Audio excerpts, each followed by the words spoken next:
오늘은 4월 9일 생명의 삶 본문이죠. 열왕기상 3장 1절부터 15절까지 말씀을 통해서 함께 오늘은 나누도록 하겠습니다. 우리 성님들은 아시겠지만 제 신학 전공은 웨슬리 신학입니다. 감리교 신학을 전공을 했고요. 그러다 보니까 제 1차적인 관심사는 학창시절에 저를 부르신 감리교에 대한 관심이었어요. 특별히 제가 웨슬리 신학을 하고 싶다, 관심이 있다라는 것보다는 부르심에 대한 어떤 반응이죠. 만약 저를 장로교 목회자로 불렀으면 저는 칼빈을 연구를 했을 겁니다. 제 정체성을 찾아야 되니까요. 그리고 성주에 와서는 제가 중간에 웨슬리 신학보다는 이제는 말씀을 전해야 사역자니까 말씀 연구에 조금 더 침착을 했지만 이제 성주에 오니까 감리교회가 사실상 우리밖에 없잖아요. 그래서 제가 본의 아니게 정체성을 찾아야 돼서 반강제적으로 다시금 공부하게 된 계기도 있습니다. 그러다 보니까 제가 여러 차례 활동을 하면서 외부에 있는 교수님들과도 관계를 맺게 되고 그렇게 협업을 하고 그렇게 하는 과정들 속에서 지금 잠깐 중단되었지만 다시 시작하기 시작했어요. 이제 아마 올해 말쯤에는 진짜로 나오지 않을까 싶은데 오늘 밤에도 어젯밤이죠. 교수님을 만나서 몇몇 동력자들과 함께 교수님이 새롭게 쓰신 책을 미리 읽어보고 나누는 시간을 좀 가졌습니다. 그러면서 우리가 내린 결론이 있어요. 무엇이냐면 우리가 웨슬리 신학을 전공했고 어떤 웨슬리 목회자에 대한 어떤 자긍심이 있지만 결론은 불완전하다라는 거예요.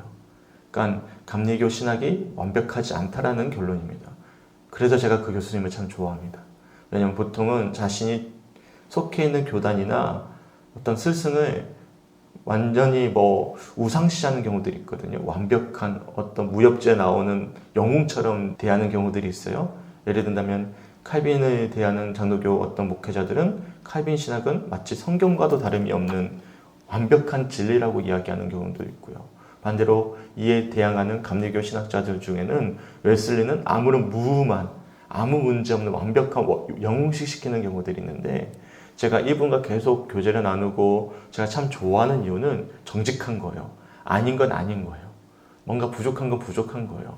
저도 그렇게 생각하거든요.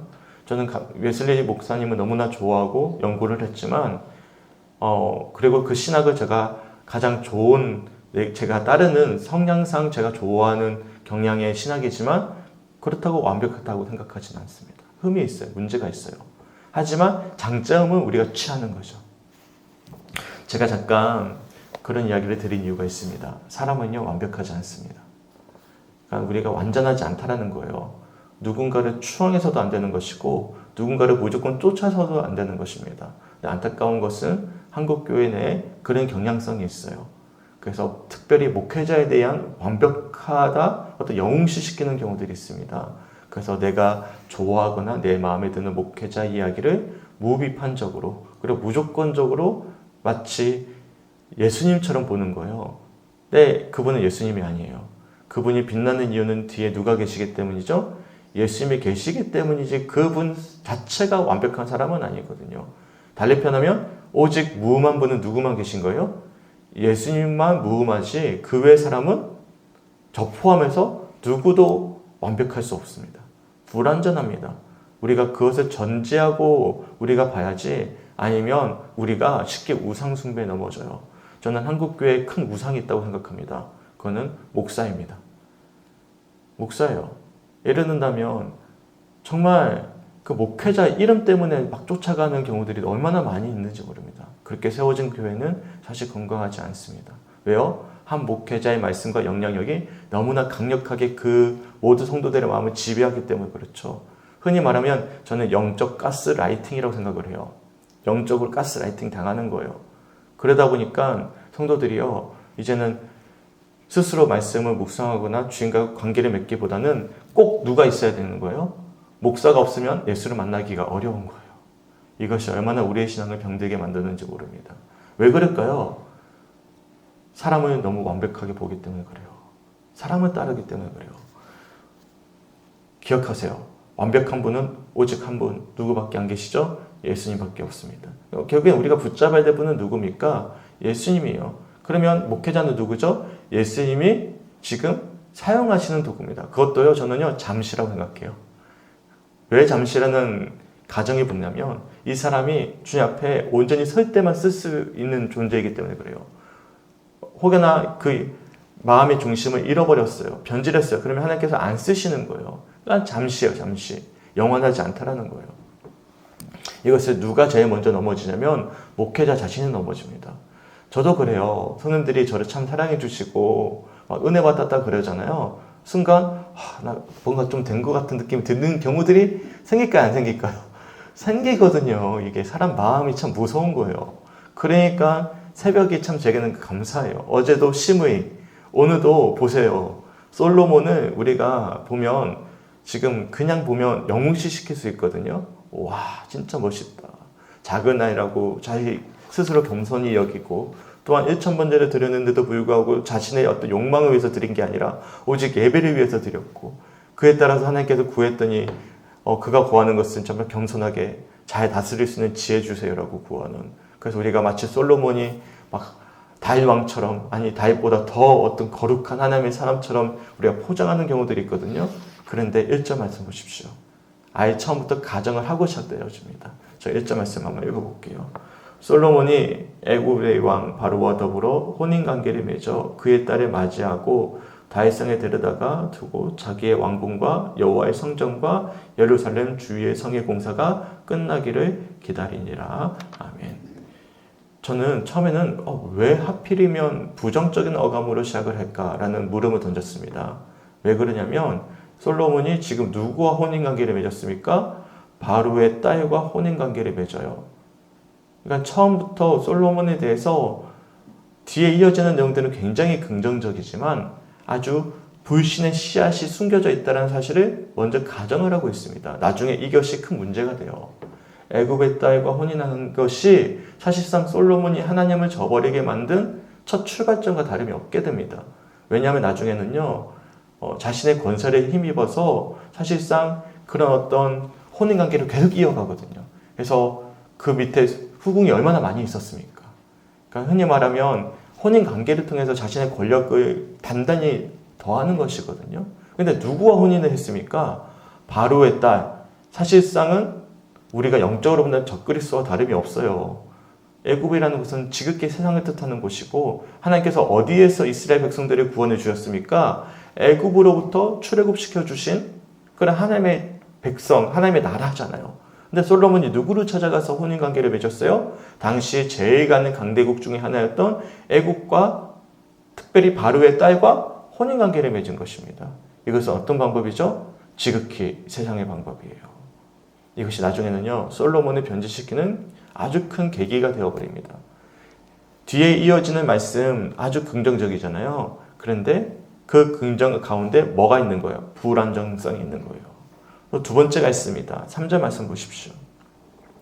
3절에 이렇게 이야기합니다. 솔로몬이 여호와를 사랑하고 그의 아버지 다윗의 법도를 행하였으나 입니다. 보세요. 벗입니다. 벗. not 산당에서 제사하며 분향하였더라. 이게 부정적인 어감입니다. 그가 하나님을 너무나 사랑해요. 또한 여호와의 법도, 또한 아버지의 법도를 행했다라고 분명히 말씀해 주고 있지만 그랬으나 산당에서 계속 분향했다. 그럴 수밖에 없긴 해요. 왜냐하면 1절 말씀처럼 아직 여호와의 성전 건축이 안 끝났거든요.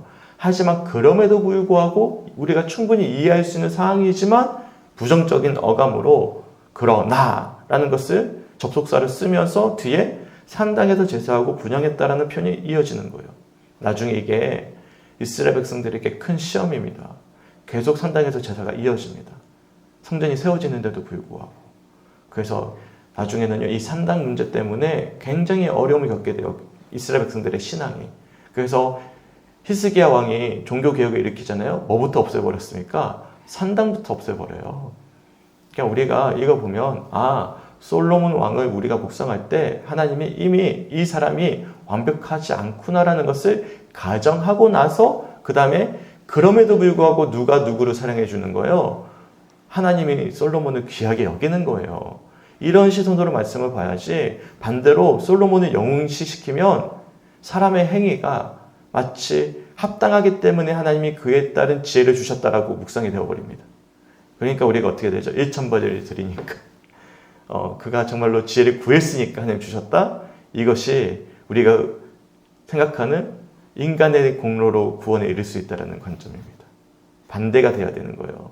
불완전하지만 하나님이 사랑하시기에 하나님께서 그의 예배를 받아주셨고 그가 구하는 그런 간절한 순전한 마음에 응답해 주셨다라고 봐야지, 아니면 솔로몬을 뭘로 여기는 거예요? 영웅시키는 거예요. 큐티를 할 때 우리가 항상 간과하지 말아야 될 것은, 특별히 열왕기상하의 주제가 뭐죠? 하나님이 우리의 주권자가 되신다라는 거예요. 조금 더 쉽게 풀어서 표현할까요? 하나님이 우리의 왕이시다. 믿으십니까? 이것이 열왕기상하의 주제라는 사실을 기억하시고 보셔야 됩니다. 아니면 중간에 보면 훌륭한 왕들이 등장하거든요. 그럼 우리가 하나님을 묵상하지 않고 그 왕을 묵상하게 됩니다. 그러면 그 왕을 우상시키는 거예요. 우리가 그런 관점으로 열왕기상하를 봐야 되고, 우리가 앞으로 봐야 될 열왕기상하를 보는 시점을 다시 한 번 더 제가 상기시키기 위해서 솔로몬의 분명한 불신의 씨앗이 있다, 이것을 달리 표현하면 인간은 불안정성을 가지고 있다는 것을 제가 먼저 전제하고 말씀드립니다. 이것을 우리가 보신다면 여기서 우리가 주어가 누구가 돼야 되는 거예요? 결국에는 지금 당장의 주어가 솔로몬으로 보이지만 사실상 이 모든 과정의 주어가 누가 되시는 거예요? 하나님이 되시는 거예요. 불신의 씨앗을 가지고 있는 불완전한 솔로몬을 하나님께서 사랑해 주셔서 그의 마음에 감동을 주셔서 그가 일천번제를 드리고 그가 겸손하게 주를 바라게 하시고 아버지 다윗의 법도를 쫓아가게 하고 그리고 지혜를 구하게 하는, 사실 솔로몬은 그런 사람이 아니에요. 솔로몬이 나중에 보면 얼마나 교만함에 넘어지는지 모릅니다. 생각해 보세요. 교만함에 넘어지고 자기의 의를 막 드러내는 사람이 사실 그런 경향이 없는 사람일까요? 아니거든요. 경향성을 가지고 있는 사람이에요. 그런데 지금은 그런 모습이 전혀 안 보여요. 그러면 지금 그 마음 가운데 누가 감동을 주시는 거예요? 그가 완벽하기 때문이 아니라 하나님이 감동을 주고 계시기 때문입니다. 믿으십니까?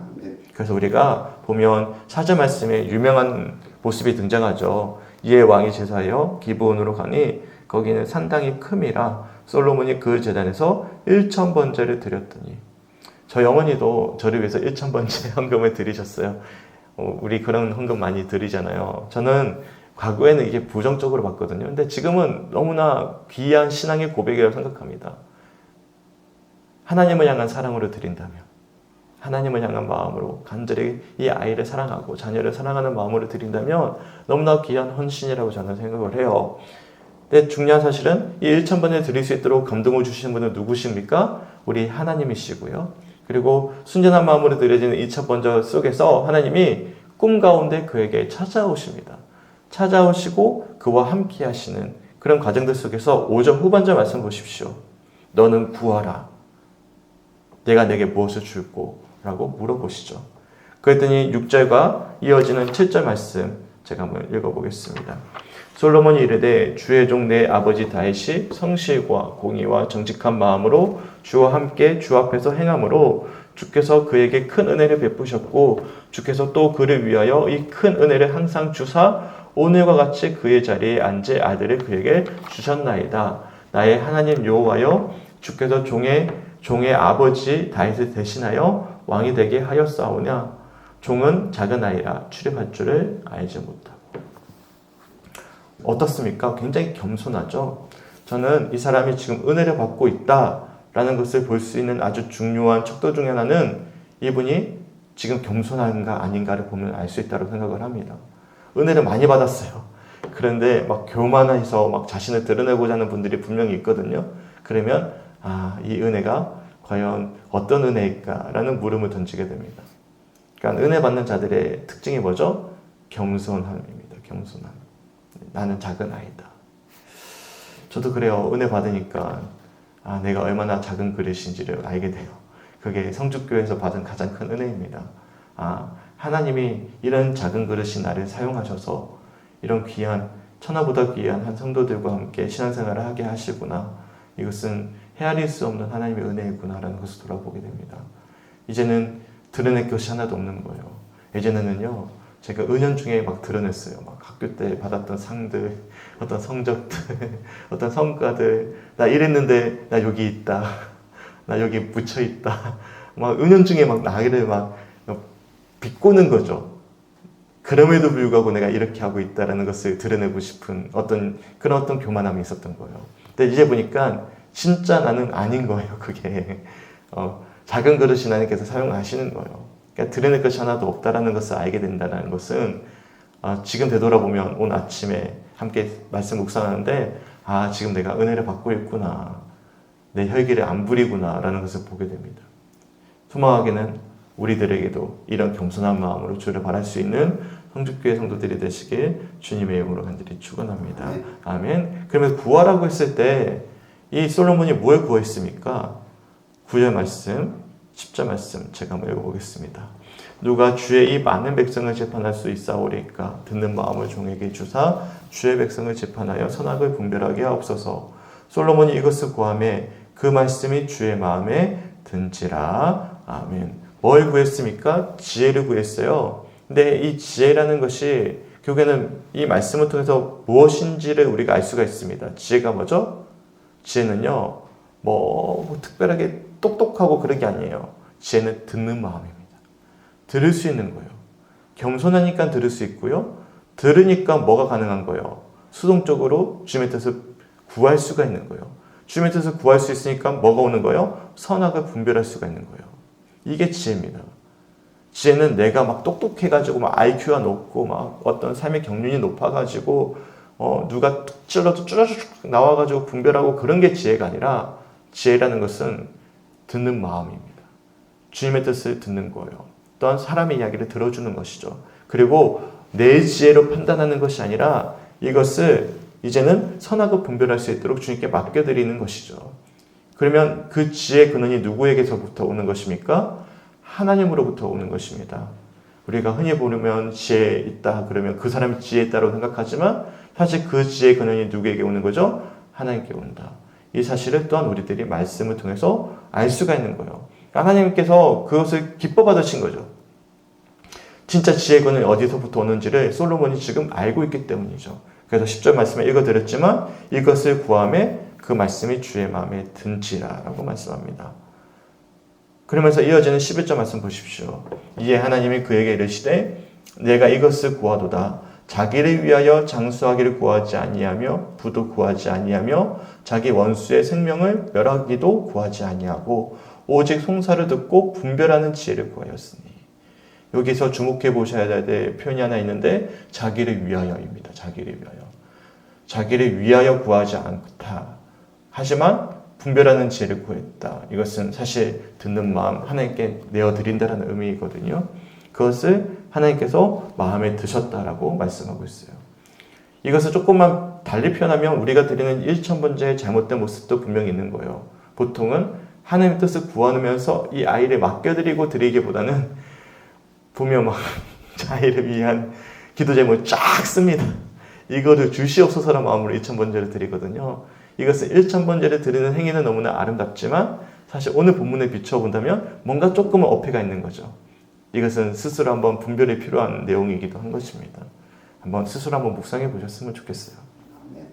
중요한 사실은 11절 말씀에서 우리가 반드시 기억하셔야 될 것은 솔로몬이 이것을 구했기 때문에 주신 게 아닙니다. 솔로몬은 불완전합니다. 이미 1절과 3절에서 바로의 딸과 혼인을 했고 산당에서 계속 그것이 예배가 이어졌다라는 표현을 통해서 불신의 씨앗이 이미 심겨진 존재임을 우리가 알 수 있어요. 달리 표현하면 인간은 불완전해요. 그런데 불완전한 솔로몬을 향한 완전하신 하나님의 사랑의 고백이 11절입니다. 믿으십니까? 네, 그러면 너무나 은혜가 되는 거예요. 불완전한 우리를 하나님이 이렇게 사랑하신다. 이게 11절의 말씀에 하나님의 응답에 우리가 주목해야 될 아주 중요한 포인트입니다. 그러면서 우리가 불완전하기 때문에 하나님께서 우리들이 당부하고 있습니다. 뭘 당부하고 있죠? 14절 말씀 보십시오. 내가 만일 내 아버지 다윗이 행함같이 내 길로 행하며 내 법도와 명령을 지키면 내가 또 내 나이를 길게 하리라. 네, 왜 그럴까요? 왜 이 말씀이 붙어 있습니까? 첨가되어져 있죠? 불완전하니까요. 이게 그가 지혜가 있는 이유는 솔로몬이 아주 그걸 받기 합당한 존재가 아닌데 하나님이 완전하신 사랑으로 그를 사랑했기 때문에 주어진 지혜이기 때문에 그렇습니다. 달리 표현하면 불완전한 솔로몬이 결국에는 그 지혜 속에서 그만 교만해지고 듣는 마음을 잃어버리면, 그래서 하나님의 뜻을 온전히 붙잡지 않으면 결국에는 이것이 다 허사가 된다는 거예요. 이것은 어떤 조건부가 아닙니다. 누구를 지켜주기 위한 하나님의 어떤 은총이죠. 솔로몬의 지혜를 지켜주기 위한, 솔로몬의 드려진 그 믿음을 잃지 아니하도록 지켜주기 위한 하나님의 또 다른 은총의 수단이라는 사실을 우리가 14절 이후부터의 말씀을 통해서 알 수가 있는 거예요. 그러면 12절과 13절 말씀처럼 하나님의 약속이 이어지는 것입니다. 어떤 약속이죠? 내가 내 말대로 하여 내게 지혜롭고 총명한 마음을 주느니 내 앞에도 너와 같은 자가 없었거니와 내 뒤에도 너와 같은 자가 일어남이 없으리라. 내가 구하지 아니한 부귀와 영화도 내게 주느니 내 평생의 왕들 중에 너와 같은 자가 없을 것이라. 이건 누가 주는 하나님의 은총이죠? 하나님 주시는 솔로몬 향한 너무나 큰 사랑이고, 어떨 때 14절 말씀, 불완전한 솔로몬이 계속 하나님을 순전한 마음으로 바라볼 때 주어질 하나님의 언약이란 사실을 우리들이 말씀을 통해서 볼 수 있어요. 그리고 15절 말씀 보시면 솔로몬이 꿈에서 깨어나 감사해서 하나님께 감사의 제사를 드리고 있음을 또한 우리들이 말씀을 통해서 알 수가 있습니다. 그러니까 우리가 감사를 표현하는 것도 참 중요하죠. 이처럼 제가 전체 말씀에 우리가 묵상해 볼 수 있는 중요한 포인트들, 그런 어떤 큐티 설교로서 묵상한 내용들을 쭉 나열하듯이 좀 말씀을 드렸어요. 개별로 묵상해 보시면서 제가 지금 새벽에 안 물어보고 있잖아요. 어떤 분들은 이제 말씀하시더라고요. 제 설교도 좋은데 묵상과 듣는 게 더 좋대요. 그래가지고 좀 서운하네 그렇게 되는데 장난이고요. 듣는 게 저도 좋더라고요. 오랜만에 한번 들어볼까요? 네, 한번 장로님. 네. 어떤 부분이 좀 은혜가 되셨어요? 저는 13절에 네. 내가 또 네가 구하지 아니한 부귀와 영광도 네게 주노니 내 평생 왕들 중에 너와 같은 자가 없을 것이라. 이렇게 영광스러운 우리 주님의 그 부와 영광도 주신다 하는 걸 볼 때 참 이런 걸 느꼈어요. 제가 세상 살면서 보통 보면 솔로몬처럼 지혜를 구하는 것이 아니고 재능적으로 힘들면 하나님 돈 좀 주십시오 이런 식으로 하는 일이 많거든요. 그런데 저는 그까지는 아니지만은 정말로 참 주님 우리한테 예비하신 것 참 구하지도 아니한 것까지도 준비해 놓으신 하나님 것은 알고 있었습니다. 준비하지도 아니 우리가 생각지도 않은 것까지 다 준비해 놓으신 하나님 아버지다. 모든 것을 아시고 또 모든 것을 좋은 것으로 주시는 우리 주님이라는 걸 알고 있거든요. 그런데 이 말씀을 보면서 맞다 다시 확인하는 그런 계기가 됐고, 네, 아멘. 또 우리가 이걸 다시 한번 깨달으면서 주실 줄 믿고 구하고 또 감사함으로 나아가야 되겠다는 은혜를 받는 은혜의 시간이었습니다. 네, 감사합니다. 굉장히 풍성해지네요. 그러니까 나누는 게 참 좋은 것 같아요.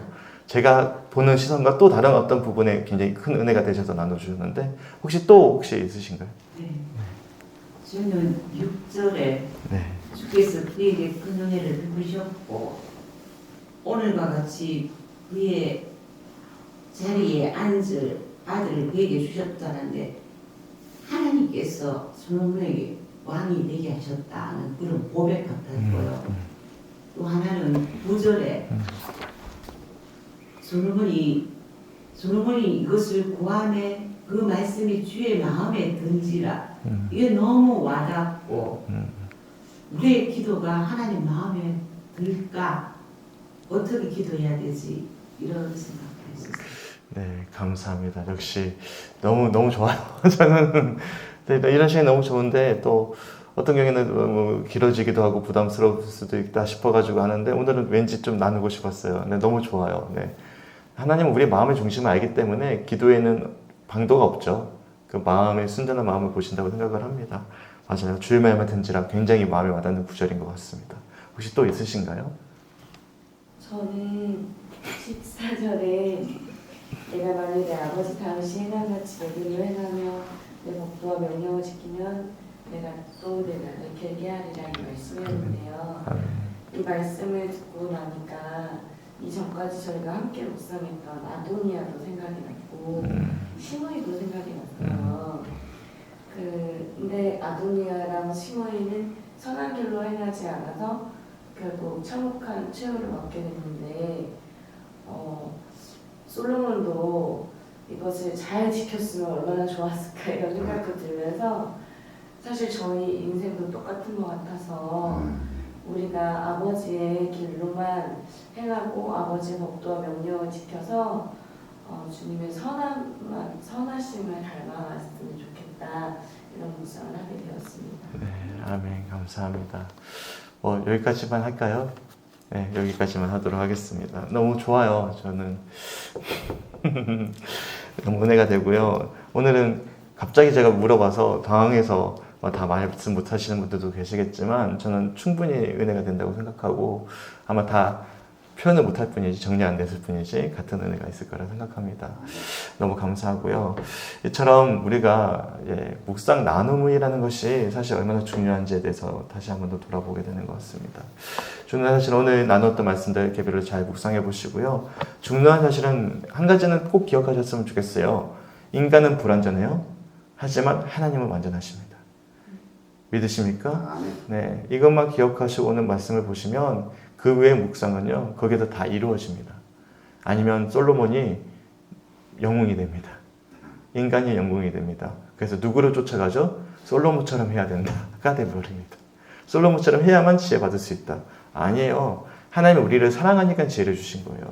어떤 일은 교만하게 짝이 없는, 나중에 교만하게 짝이 없거든요. 그래서 이미 겸손한 상태인데도 불구하고 애굽의 딸과 결혼하고 산당이라는 것이 얼마나 위험한지에 대해서 인지하지 못하고 있는 어떻게 보면 영적으로 우매했던 이 솔로몬을 하나님께서 감동 주시고 붙잡아 주셔서 이처럼 겸손하게 주를 바라게 하는 은총이 있다는 사실.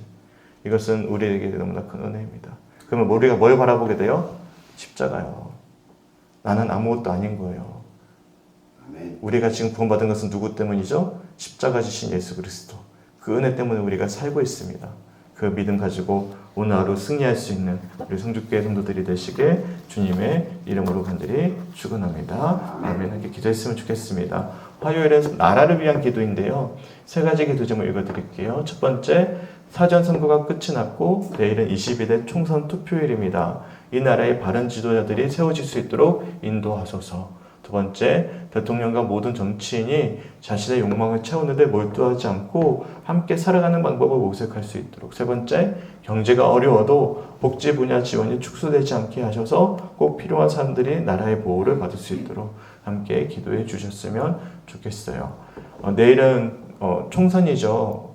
투표하셨나요? 사전투표? 저희는 다 했는데요. 꼭 투표하세요. 이것은 국민으로서 행사해야 되는 주권입니다. 이것은 좌와 우를 주장하는 것을 떠나서 우리는 누구나 다 투표를 하셔야 됩니다. 나라를 위한 마음으로 분별하고 잘 투표할 수 있는 우리 성주교회 성도들이 되었으면 좋겠어요. 주일날도 우리 최한조 우리 성도님 교수님 이야기하시는 바람에 제가 좀 말씀을 이어갔지만 저는 너무 귀했어요. 왜냐하면 그 성도님의 마음에서 나라를 너무나 사랑해서 하시는 말씀이거든요. 그 마음을 알기 때문에 너무 귀하고요. 이거는 누구를 투표하든 그것은 똑같은 마음이라고 생각을 하는데 그래서 우리가 기도해야 될 것은 결과는 우리가 내는 게 아니잖아요. 하나님이 내시는 거거든요. 그래서 우리가 가장 선한 정치인이 잘 세워질 수 있도록 우리가 기도하는 마음으로 또한 내일 이 총선이 잘 이루어질 수 있도록 함께 중보해 주셨으면 좋겠습니다. 아멘. 경제가 참 어려운 상황 속에 있는 건 현실입니다. 저 무서워요. 마트 가는 게. 그래서 모든 정치 행위들이 잘 이루어져서 민생이 잘 안정될 수 있도록 또한 분열되지 않도록 이것을 문제화 삼아서 막 분열시키지 않도록 모든 것들이 아름답게 화합될 수 있도록 우리가 함께 기억해 주시고 기도해 줄 수 있는 오늘 하루가 되셨으면 좋겠습니다. 아멘. 나라를 위해서 함께 기도할게요. 오늘 주셨던 말씀 붙잡고 함께 기도하겠습니다.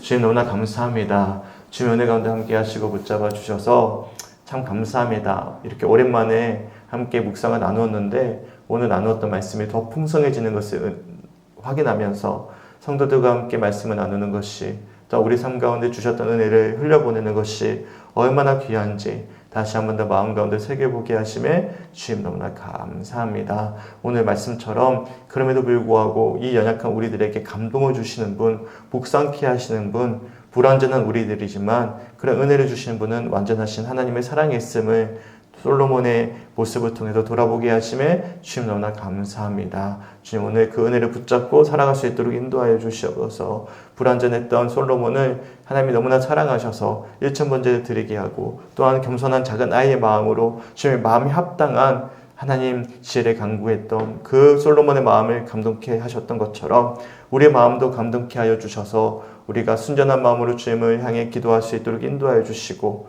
주님이 우리들을 위해서 미리 예비하신 것까지도 우리가 응답으로 받는 그런 축복된 오늘 하루의 삶 될 수 있도록 인도하여 주시옵소서. 또한 주님 아도니아와 시므이처럼 중간에 낙오되지 않게 하시고 솔로몬처럼 변질되지 않게 하시고 겸손한 마음으로 예수를 쫓아 아버지 살아내는 십자가를 지고 예수를 따라가는 그런 좁은 문을 통과하는 겸손한 주님의 제자로서의 하루의 삶을 살아낼 수 있도록 주님 인도하여 주시옵소서. 또 우리나라를 위해서 오늘 하루 중보하기 원합니다. 마지막 총선 하루를 앞두고 있습니다. 하나님 정쟁을 펼치기보다 아버지 정책을 잘 아버지 펼칠 수 있는 귀한 정치인들이 잘 세워질 수 있도록 인도하여 주시고 나라가 안정화되어 정말로 화합되는 하나 되어지는 정치인들이 세워져 갈 수 있는 아버지 모든 투표의 총선 과정 될 수 있도록 주님 인도하여 주시옵소서. 그래서 온 아버지 나라의 국민들이 아버지 자신의 주권을 잘 행사할 수 있도록 인도하여 주시고 아름다운 투표 또한 총선의 과정들이 이루어질 수 있도록 함께 중보할 수 있는